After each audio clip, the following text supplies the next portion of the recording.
Assalamualaikum warahmatullahi wabarakatuh. Alhamdulillah wassalatu wassalamu ala Rasulillah wa ala alihi wa sahbihi wa mawala. Ibu rahimahullah, pada hari ini kita akan lanjutkan bahasan hadis riwayat Al-Bukhari, merupakan bagian yang kedua tentang jangan meremehkan hadiah tetangga walaupun dengan barang sepele. Hadisnya adalah haddatsana Abdullah bin Yusuf, haddatsana Lais, haddatsana Sa'idun wal Maqburi an abihi an Abi Hurairah qala kana Nabiyyu sallallahu alaihi wasallam yaqul ya nisa al-muslimat la tahkiranna jaratun li jaratiha walau firsina syadin. Pada bagian yang pertama sudah kita bahas latar belakang, kemudian teks, kaitan hadis ini dengan ayat, serta kaitan hadis ini dengan hadis lain. Sekarang termasuk juga tariknya ya. Sekarang tarjamah mufradat plus sarahnya. Jadi pendekatan kebahasaan yang juga termasuk syarahnya atau penjelasan. Di makalah pertama ada tarjamah mufradatnya. Maka sekarang tarjamah mufradat plus syarah. Pertama kalimat ya nisa al muslimat. Ya itu huruf nida atau panggilan yang digunakan untuk memanggil. Ya itu adalah panggilan menunjukkan seruan langsung dengan makna perhatian. Sedangkan nisa itu merupakan kata jamak dari nisbah yang artinya imro'ah. Memang wanita teh bahasa Arabnya banyak ya. Ada mar'ah, ada imro'ah, ada niswah, ada ya nisa jamaknya. Nisa yang hampir sama dari nasia. Kalau nasia mah artinya lupa ya. Ini menunjukkan bahwa pesan ditujukan kepada kelompok perempuan secara umum. Nisa itu artinya para wanita atau para perempuan, para wanita, para perempuan yang dalam konteks ini merujuk pada kelompok tertentu, yakni perempuan muslim, ya nisanya. Yani karena apa? Ya nisa al muslimat. Jadi kalau pengertian nisa sebetulnya sangat umum seluruh wanita, tetapi ini ditahsis yang dipanggil atau dikhususkan. Makanya ya nisa al muslimat, wahai wanita yang muslim. Al muslimat itu sifat dari wanita. Jadi berarti wanita muslim ini bentuk jamak muannas. Muslimat mah jamak muannas salim. Kenapa salim? Karena huruf asalnya tidak diubah. Muslimah jadi muslimat, jamak muannas salim. yang menunjukkan kriteria khusus yaitu mereka yang beriman, yang muslim, yang dipanggil. Seruan ini diperuntukkan bagi kaum wanita secara khusus karena penuh perhatian dalam urusan rumah tangga, sehingga dipanggil oleh Rasul, ya nisa al muslimat, wahai wanita muslimah, secara khusus. Kenapa secara khusus wanita dipanggil oleh Rasul? Karena urusan ketetanggaan, urusan rumah tangga banyak berperan. Jadi itu tidak bisa tidak, kalau sudah rumah tangga, kaum wanita itu yang punya peranan di dalam rumah. Apapun kegiatannya, ya, sesuai dengan kemampuan dan kesepakatan masing-masing dengan suaminya. Tapi pokok nama di rumah nama paling sibuk lah wanita mah. Walaupun sudah jadi pejabat, datang ke rumah paling sibuk. Jadi urusan ketetanggaan juga lebih banyak terlibat kaum wanita. Makanya lamun pasea tetangga wanita bisa jadi persoalan, karena urusan ketetanggaan. Jadi al-muslimat, perempuan muslimat itu mengandung identitas agama. Tapi tentu saja tidak membatasi dalam urusan rumah tangga itu hanya kaum wanita. Tapi tidak membatasi juga urusan ras, suku, atau kelas sosial seal muslimah.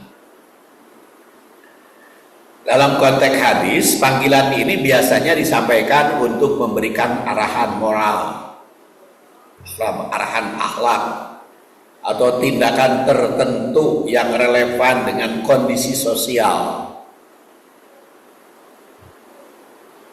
Pemahaman terhadap kalimat ya nisa al muslimat, wahai wanita muslim, wahai perempuan muslim, dalam kerangka zaman modern itu dapat dianalisis dengan pendekatan yang memperhatikan macam-macam. Pluralitas itu macam-macam penafsiran, interpretasi deh, macam-macam penafsiran, konteks sosial, budaya, dan relevansinya, kesesuaiannya dengan isu-isu zaman kontemporer, zaman ayeuna kaayeunakeun, kontemporer zaman kaayeunakeun di wanita muslimah.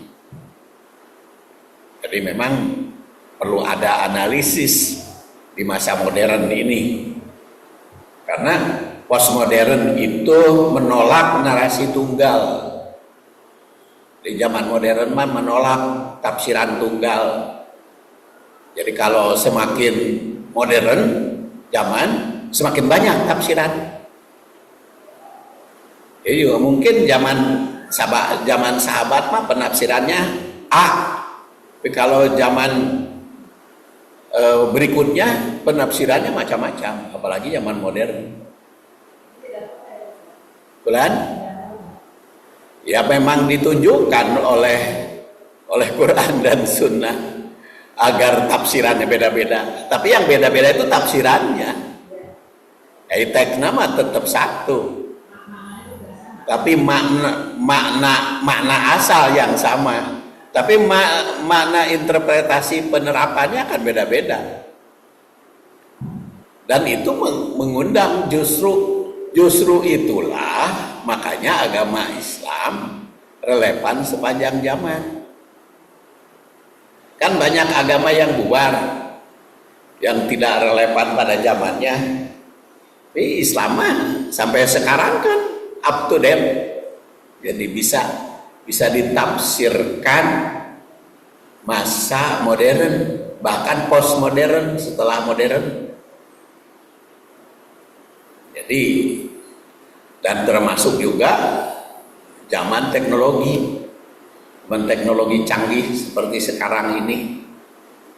Makanya kita teh ulah poekeun teknologi, tapi minimal teu bisa menciptakan ke teknologi, bisa menggunakan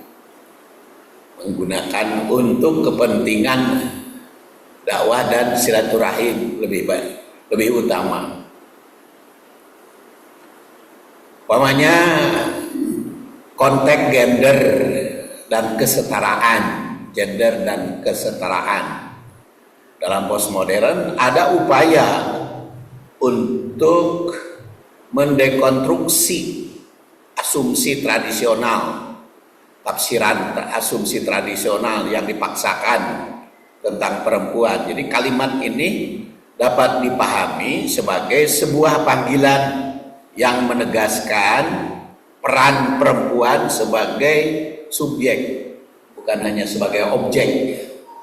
Perempuan itu sebagai subjek, berdaya, bukan diperdaya, tapi diberdayakan. Pemberdayaan perempuan, bukan pemerdayaan. Menyoroti pentingnya pemberdayaan perempuan dalam konteks spiritual, sosial, dan moral, maka menolak marginasi, menyepelekan atau menganggap sepele dalam praktek keagamaan, mengingat perhatian khusus diberikan kepada mereka dalam teks ini. Jadi makanya tadi bisa berubah itu tafsirannya, interpretasinya. Jadi kalau teks nama sama tiba heula oge. Hadis itu moal namahan, Quran teu namahan. Jadi mengkaji hadis adalah mengkaji masa silam yang sudah lewat, karena Rasulullah SAW kan sudah wafat, jadi hadis itu sudah lewat. Tapi penafsirannya, interpretasinya masih jalan. Itu salah satu makna wa'lamu anna fikum Rasulullah. Ingatlah di kalanganmu ada Rasul. Jadi sekarang juga ada Rasul teh. Naon buktina? Hadisna sedang dibaca. Jadi bukan Rasulna hadir, bukan Rasulna hadir datang. Kan begitu. Kemudian B, relevansi dengan kontemporer. Dalam konteks modern, ya nisa al-muslimat, itu dapat dikaitkan dengan berbagai isu global seperti hak perempuan, partisipasi dalam pendidikan, dalam ekonomi, politik. Kemudian panggilan ini mengundang perempuan untuk merefleksikan identitas keagamaannya di tengah tantangan global.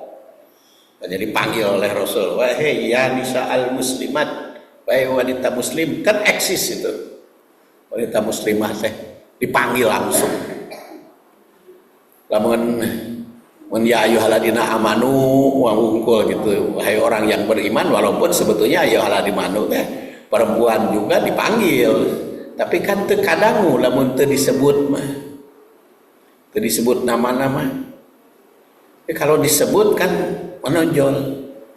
Mata para pejabat sekarang maupun pidato kan dipapai menteri sebutan hiji-hiji nu hadir teh ngaran naon eksis. Ya aku sebetulnya tararangel pidato teh yang terhormat anu. Itu presiden wae nyebutan menteri nu hadir satu persatu. Itu teh ngarah naon. Itu teh inget manfaat bagi mereka mah ada. Orang mah nu ngadangukeun bosen gitu mun disebutan hiji-hiji. Nu hadir pan baladna keneh atuh maka disebut hei para menteri geus kitu disebut hiji-hiji si anu. Tapi itu teh panggilan eksis gitu. Ya bisa kebanggaan, bisa juga dipanggil makan ngarongheap gitu. Lamun keur ngahulang oge pan dipanggil ngarongheap kan. Jadi itulah. Nah, Rasul juga menyebut wahai wanita muslimah, kan ngarong heap gitu. Urang teh keur cicing-cicing. Ya ayyuhalladzina, walaupun ya ayyuhalladzina amanu itu mencakup juga perempuan. Tapi kalau disebut langsung itu eksis. Dan juga menolak ke patriarki anu menyepelekan perempuan dan mengutamakan laki-laki. Jadi Islam itu kan sering dianggap katanya Islam teh kurang hormat kepada wanita. Maka dengan Yanisa al-Muslimat ini menonjol eksistensi mereka. Kemudian dekonstruksi narasi tunggal. Jadi zaman modern ini mengajarkan bahwa tafsir keagamaan tidak harus bersifat statis. Makanya dilatih Bu menafsirkan hadis, menafsirkan Quran. Jangan hanya satu, jangan hanya hitam putih. Tafsiran mah Quran jeung hadis mahnya hitam putih, tapi tafsirannya terus pandai-pandai, banyak maknanya supaya kita berkembang pemikirannya. Isra Mi'raj itu kan konteksnya teksnya itu asli Rasul diisrokeun dan dimi'rajkeun, tapi ingat ujungnya linuriyahu min ayatina. Isra Mi'raj teh untuk memperlihatkan sebagian ayat-ayat kami. Nah, makanya tafsiran Isra Mi'raj itu harus berkembang sepanjang zaman. Kita harus mampu menafsirkan Isra Mi'raj sepanjang zaman. Makanya bisa saja dari Masjidil Haram ilal Masjidil Aqsa itu berkaitan dengan sekarang yang lagi perang merebutkan Al-Aqsa, ya. Jadi walaupun tidak ada katanya kaitan agama, tapi ada juga yang berkaitan dengan agama. Makanya kan tadi itu saya lihat Presiden Amerika sekarang tuh Trump, ya, mengelompokkan Houthi itu yang di Yaman menyebut kelompok teroris, atau Benjamin Netanyahu menyebut Hamas itu teroris. Maka kita kaum muslimin Netanyahu yang menyebut teroris, gitu kan. Jadi bagaimana itu Isra Mi'raj? Penghayatannya, penerapannya di dalam peperangan tentang hal itu. Karena ternyata Rasulullah itu Isra-nya dari Masjidil Haram ke Masjidil Aqsa itu bisa dari sudut politis. Masjidil Aqsa teh lamun kitu mah kudu dikuasai, direbut oleh umat Islam karena Rasul Isra-nya ke Masjidil Aqsa. Maka Isra Mi'raj teh memperingati Isra Mi'raj teh ngarebut Al-Aqsa, kan bisa penafsirannya seperti itu. Dan sama singkat ya, Rasul sallallahu alaihi wasallam itu dari Masjidil Haram ke Masjidil Aqsa termasuk ke Roprop ke Qoba Qausain Adna, Mi'rajnya itu dalam waktu singkat. Ternyata juga kita kan sekarang dengan teknologi ini bisa waktu singkat kan? Ya, berdakwah itu bisa waktu singkat. Sekarang saya di sini ceramah di Baitur Rahim. Yang mendengarkan bukan hanya ibu-ibu yang hadir di masjid. 2 jam kemudian seluruh dunia bisa ngadangu kan? Ya, walaupun disebar sekarang sebetulnya bisa, tapi ketika ceramahnya tidak saya sebarkan, tapi nanti sampai ke rumah kan disebarkan seluruh dunia. Nah itu Isra Mi'raj. Jadi waktu itu bisa singkat, ya. Manusia aja bisa nyingkat waktu gitu. Biasa nama ceramah Pak Munawar sekarang ceramah ke Korea gitu kan berapa waktu. Tapi sebetulnya bisa di Bandung ceramah ke Korea, orang Korea di sana mendengarkan. Nah, itu makna. Jadi penafsiran itu mesti luas. Interpretasi itu harus luas dan harus dilatih kita itu untuk menafsirkan secara luas. Dan panggilan untuk keadilan juga, yakni sa'al muslimat. Jadi kesimpulan panggilan dalam pendapat postmodern atau pandangan postmodern yakni sa'al muslimat adalah seruan yang universal, yang mencakup keseluruhan, yang melampaui batas ruang dan waktu. Jadi sudah tidak terikat oleh ruang dan waktu. Jadi ketika Rasul memanggil ya nisa'al muslimat, ya kita yang dipanggil, ibu-ibu yang dipanggil. Rasul itu memanggil cipta eta teh berenang ibu-ibu nu hadir ya nisa'al muslimat, ngoreja dipanggil oleh Rasul. Jadi panggilan ini tidak hanya secara spiritual, tetapi juga sebagai basis atau dasar dialog untuk menciptakan kesadaran kritis perempuan muslim di era modern. Jadi tafsirnya tidak harus tunggal, tidak harus hanya satu, melainkan dapat terus menerus berkembang sepanjang zaman tafsiran itu. Jadi dilatihlah, jangan saklek gitu tafsirannya satu, jangan. Jadi harus berbeda-beda. Kan kadang-kadang pendapat, sayangnya di kita itu ya, pendapat ulama suka dijadikan syariah. Padahal kan syariah mah Quran hadis, pendapat ulama mah pandangan tentang Quran dan hadis. Jadi kita harus bedakan. Seperti kita membahas Quran maupun hadis kan, kalau ada ini Allah memerintah, ini Rasul memerintah. Bu-ibu tuh suka nanya, eta teh wajib atau sunat? Padahal wajib atau sunat itu kan pandangan ulama yang mencetuskan 5 hukum al-ahkamul khamsah itu kan Asy-Syafi'i. Tapi karena kita sudah terpola oleh pendapat itu sehingga apapun harus dipaksa, wajib atau sunat. Lamun diparentah teh wajib atau sunat gitu. Dipaksa gitu. Kalau dilarang eta teh haram atau makruh. Selalu dipaksakan. Sampai urusan ngarokok kan haram atau makruh.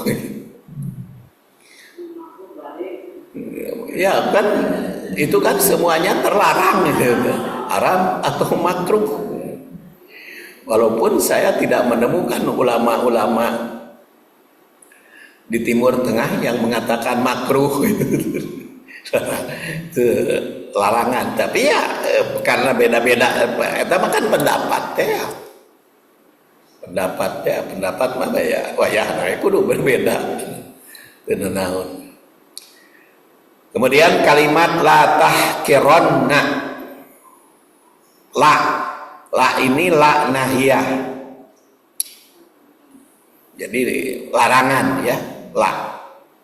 Kemudian dalam bahasa Arab tahkiron, larangan bahasa Arab la itu ya, nahiyah. Tahkironna itu fi'il mudhari atau kata kerja bentuk kini atau akan datang, atau tidak tahu tidak tentu waktunya, fi'il mudhari itu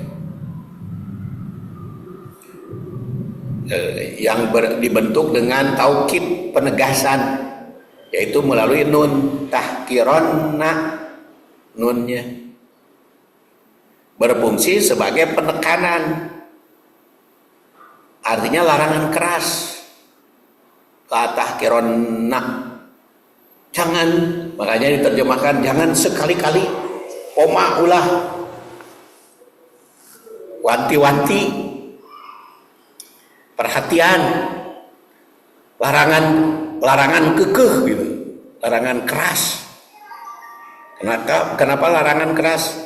Sebab aya nun taukid, nun penguat, la tahkironna, berfungsi penekanan, yang akar katanya atau kata asalnya hak kopro, hakoro, tahkiron itu berarti meremehkan atau menganggap hina atau menganggap sepele atau menyepelekan atau ngahina. Nah, bisa juga ngahina atau ya itulah artinya, bisa menyepelekan, bisa meremehkan, ya, menganggap sepele atau menganggap hina. Jadi la tahkironna teh poma ulah nganggap hina. Hati-hati jangan menganggap hina. Hati-hati jangan meremehkan. Hati-hati jangan menyepelekan.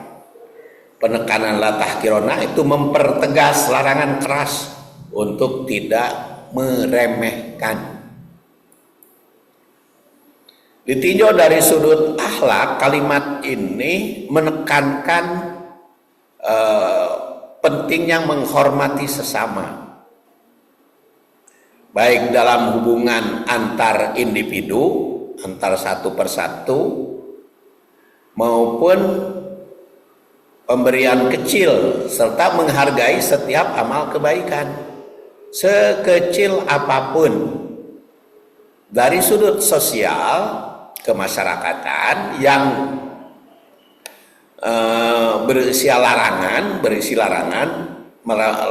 meremehkan ini bertujuan untuk menjaga keharmonisan sosial,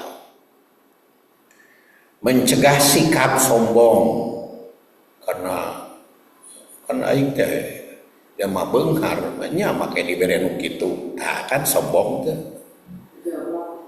Jabat nya tuh dibere nu kitu nganukur dibere kuku kambing kaki.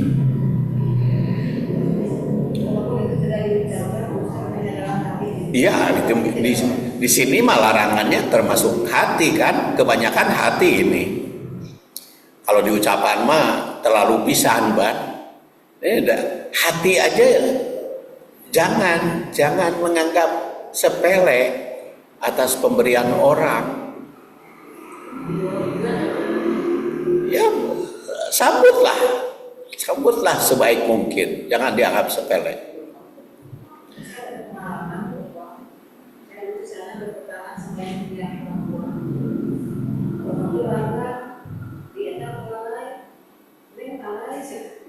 Iya.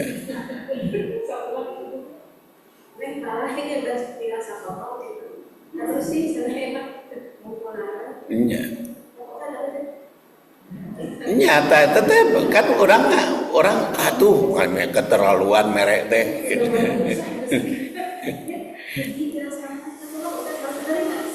Iya kalau merek ya diterima aja.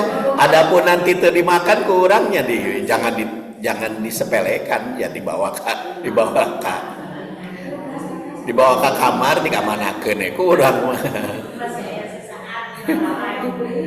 Di kamar dibawa ke kamar ke orang mah ya. Jadi itulah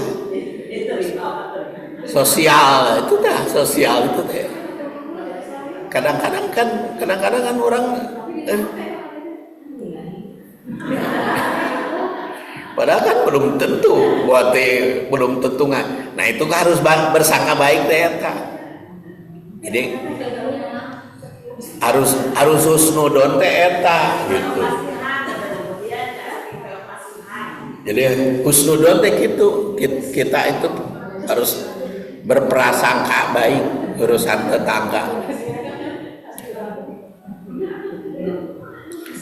Ya, kadang-kadang kan nyeri pan, namun soknya kurang mere nyebutkan ngahina kan nyeri hati. Ayah tuh naon zaman jadul.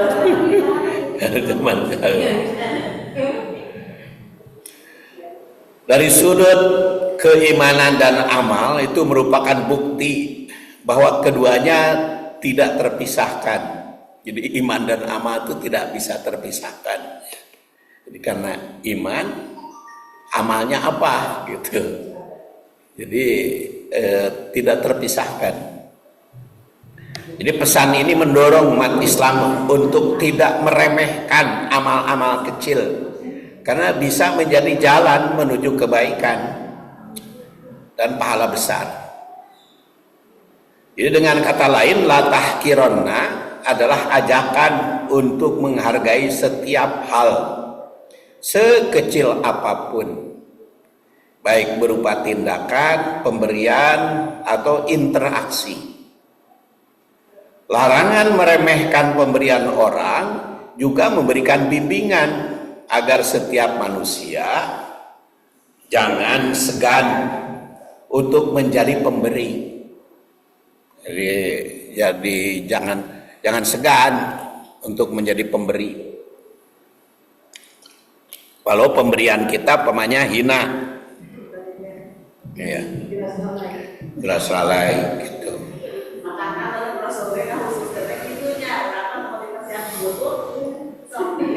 Sok mencela gitu kan, wanita kan kalau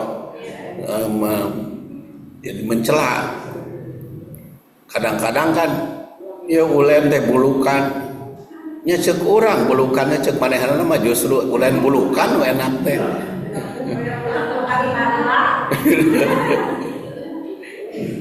Jadi kadang-kadang gitu. Ya, jangan segan.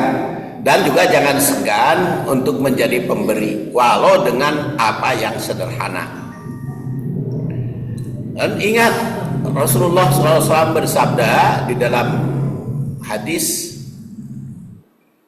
beliau tandaskan al-aidi salah satu. Tangan itu ada 3. Fayadullah al-ulya, yaitu tangan Allah. Ini yang maha tinggi.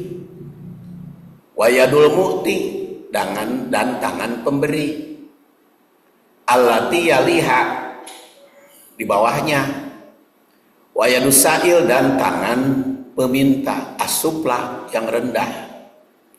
Fa'til fadla, maka berikanlah keutamaan, kelebihan rezeki itu. Wala ta'jiz, tapi jangan lemah untuk menafkahi an-nafsik pada dirimu. Kalimat yang pertama, al-aidi salasah. Hadis ini menggambarkan 3 jenis tangan. Kedudukan manusia dalam memberi dan menerima, yaitu fayadullah al-ulya, tangan Allah adalah yang paling atas, yang melimpahkan rezeki kepada seluruh makhluk. Tangan Allah ini menegaskan bahwa segala pemberian itu berasal dari Allah, sang pemberi rezeki yang utama. Allah memiliki kekuasaan mutlak atas rezeki, dan manusia itu hanya menjadi perantara. Merek itu tah ada orang memberi, tetep pada dasarnya ti Allah itu teh rezeki nama ngan hatena oleh Allah diubah suruh memberi ke kita. Ya, jadi manusia itu perantara rezeki ti Allah. Kalau tadi tilas lalai, itu ti Allah udah hakikatnya yang menggerakkan dia untuk memberi, sehingga tertarik untuk memberinya. Itu kan, nah, ini anggapan kita berdasar hadis ini, karena Allah memberi. Iya, itu pemberian ya dulu ya. Jadi dengan pemberi. Maka karena kita hubungannya dengan Allah, jadi sangkaannya baik teologis itu Jadi keyakinan kepada Allah berpraktek kepada manusia, pada alam. Tangan yang kedua adalah wayadul mukti allati taliha. Tangan pemberi berada di posisi tengah. Pemberi itu lebih tinggi daripada penerima. Nah, orang yang memberi adalah perantara kebaikan Allah kepada sesama manusia. Kalimat ini memberi pesan tindakan terpuji yang mengangkat posisi seseorang dalam pandangan Allah dan manusia. Jadi di kalangan makhluk tidak ada tangan yang lebih mulia dibanding pemberi. Di kalangan makhluk mah tidak ada tangan yang lebih mulia dibanding pemberi. Jadi pemberi itulah makhluk yang termulia. Makhluk yang termulia, makhluk yang paling tinggi, yang paling mulia makan Allah, yang punya rezeki, yang punya segala-galanya. Nah, maka di bawah Allah itu pemberi. Makanya kudu hayang we jadi pemberi teh.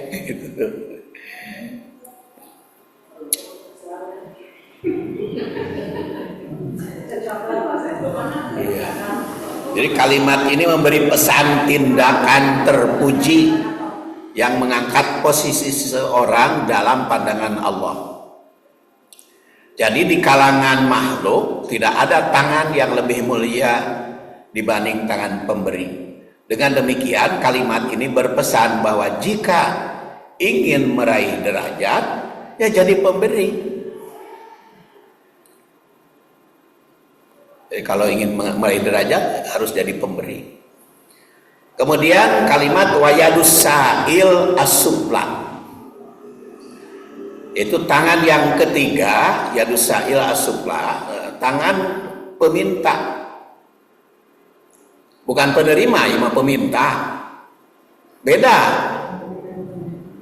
peminta dengan penerima. Ainu narima man tentu dianggap hina. Narima pemberian mah komo lamun anu tasyakur mah, anu hina mah peminta. Jadi peminta mah jadi dianggap hina. Dan ini kan levelnya segala macam peminta. Level-levelnya segala macam peminta teh.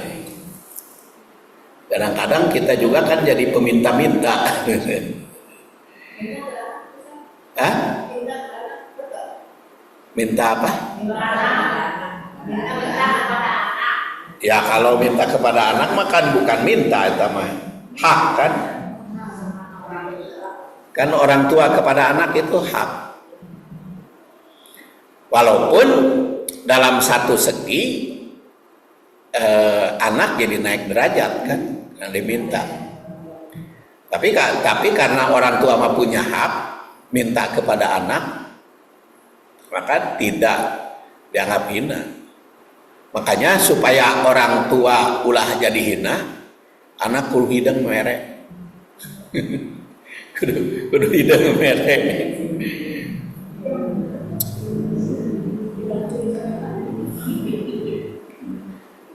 Yadus sa'il, ya, tangan peminta adalah yang paling bawah. Orang yang meminta berada dalam posisi lebih rendah karena bergantung pada kebaikan orang lain. Kalau peminta mah, kadang-kadang peminta mah komo lamun punya ya, apalagi kalau punya dia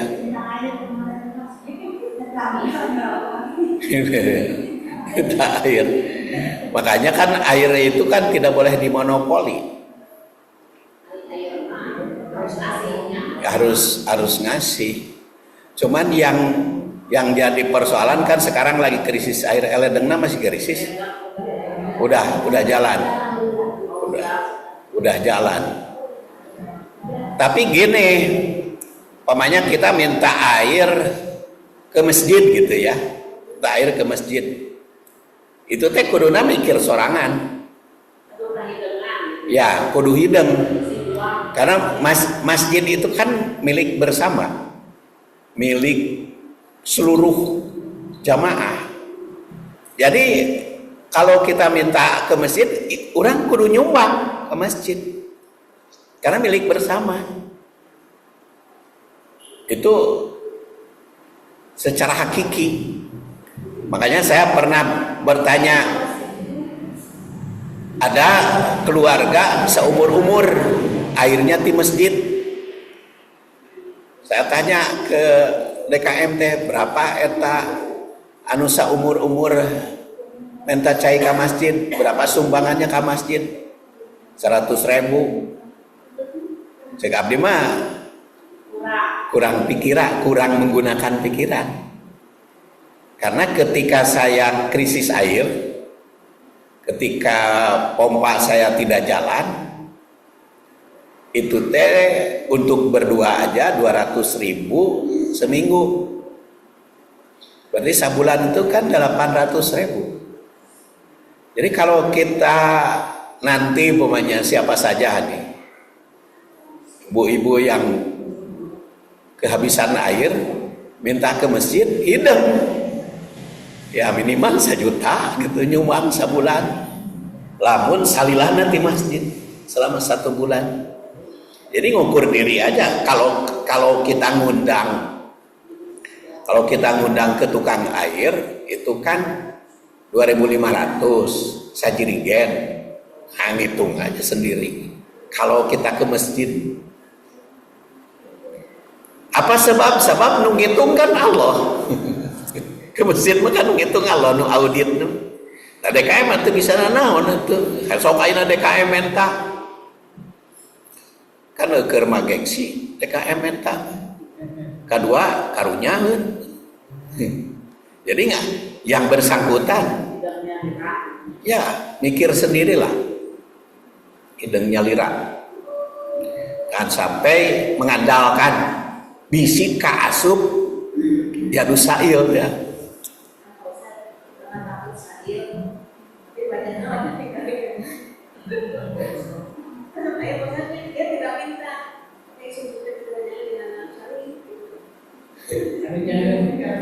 Ya, eta mah kan teknik. Nya teknik eta mah jadi teknik meminta mah kumaha we carana. Ya, hatinya kan kita nggak tahu di dalam hatinya apa. Kita kan nggak tahu. Jadi mikir sendiri aja. Mikir sendiri.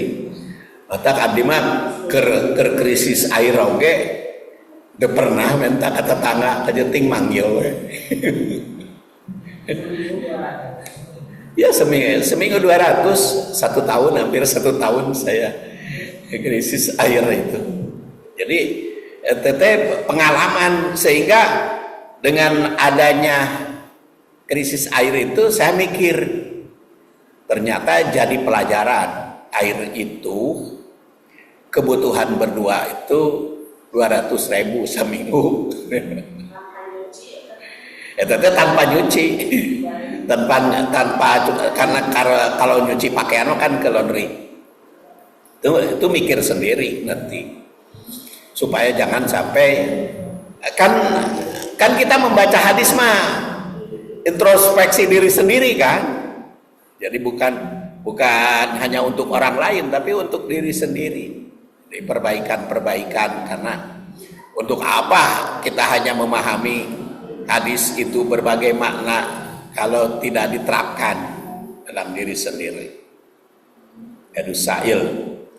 Jadi pesan moral Islam itu menganjurkan agar umatnya berusaha menjadi pemberi daripada menjadi peminta-minta.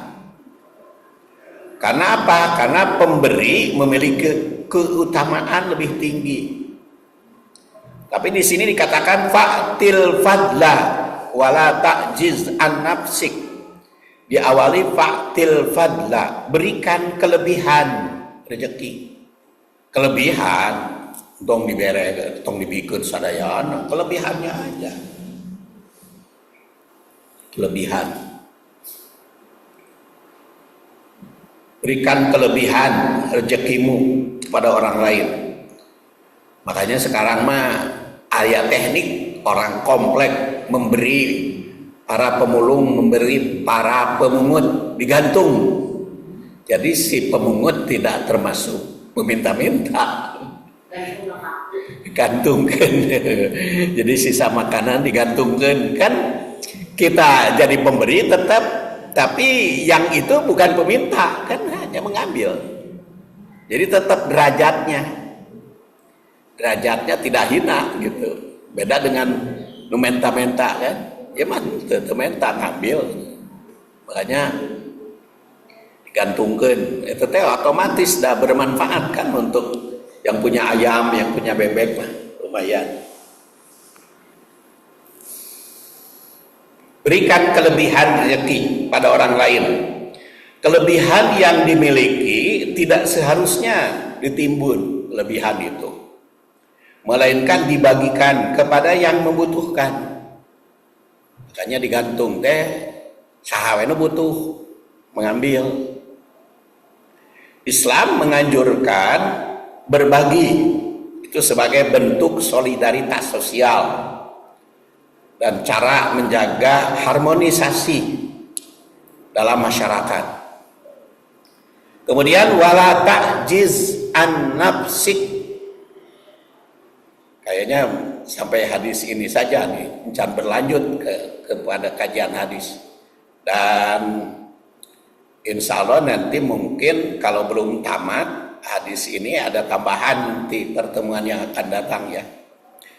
Covid di 31 Januari dah biasana Jumat kalima kan sok kosong sok diisi. Di karasan ini jadi Jumat keempat tapi dah can dirobihin namanya terus dicetak beri. Wala ta'jiz an nafsik bermakna jangan sampai dirimu menjadi lemah. Dah hayang jadi pemberi teh koyo we dibikeunaan ka batur teu ngitung. Koyo we hayang jadi pemberi oyo bagi-bagi teu ngitung. Urang teh gorowong gitu. Jadi istilahnya bisa pot celengik. Bahasa Sunda pot celengik, gara-gara mereka batur dirinya sorangan celengik ripuh. Jadi mementingkan jadi pemberi sehingga diri sendiri kerepotan. Jangan sampai. Maka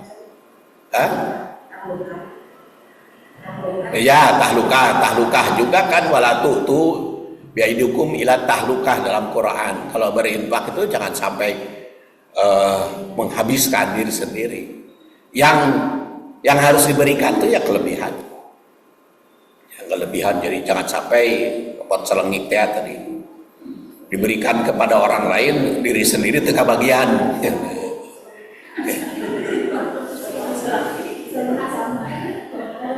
Bahasa Cianjur lah pot celengik mah. Bahasa Cianjur Bu, Sundana. Jadi jangan sampai dirimu menjadi lemah atau tidak mampu memenuhi kebutuhan dasarmu sendiri.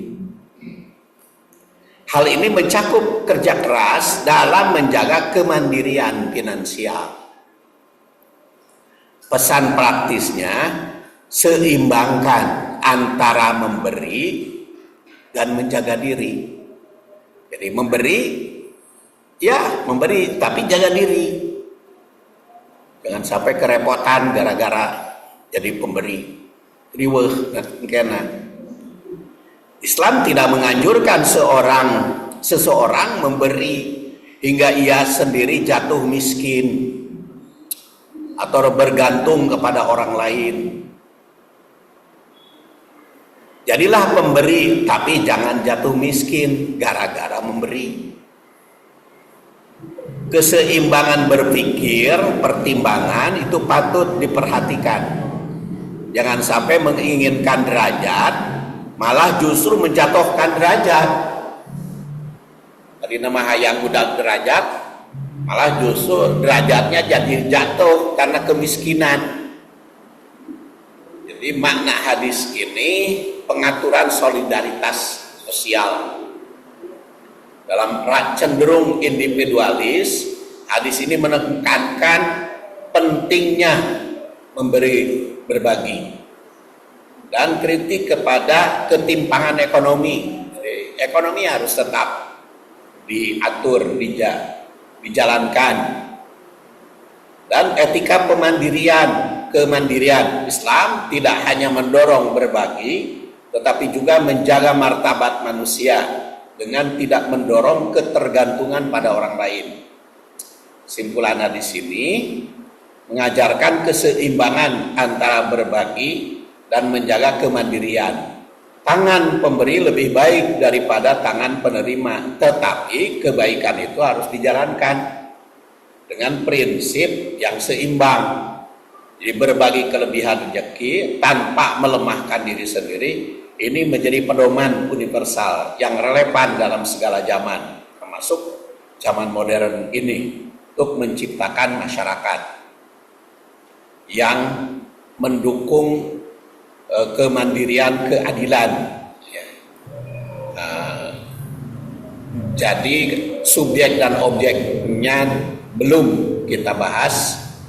Nanti nyambungnya saya selang dulu bagaimana nilai pendidikan keluarga dari hadis tadi, Al-Aidi Salasah.